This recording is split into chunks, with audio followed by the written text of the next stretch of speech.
আগের যুগের মেয়েদেরকে বিয়ে দেয়া হলে মা বলতো লাল শাড়িতে গিয়েছিস সাদা শাড়িতে আসবে, ঠিক কিনা কথা বলে? আর এখন উস্কানি মারে এদিক থেকে।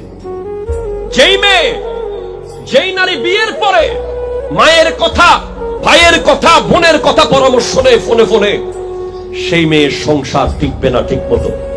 তাকে শুনতে হবে শাশুড়ির কথা, শ্বশুরের কথা, স্বামীর কথা, ঠিক কিনা কথা বলে? আমি আপনাদেরকে সবকিছুর মূল কথা হলো এই তাকওয়া। আল্লাহর ভয় যদি আপনার মধ্যে না আসে, পুলিশ দিয়ে আপনাকে ভয় দেখানো সম্ভব নয়। র‍্যাব আপনাকে কিছুই করতে পারবে না, জেলখানায় বেঁধে রাখবে, মারবে, আবার আগের মতো হয়ে যাবেন। সেনাবাহিনী আপনাকে কিছুই করতে পারবে না। সবকিছুর মূল হলো আল্লাহর ভয়।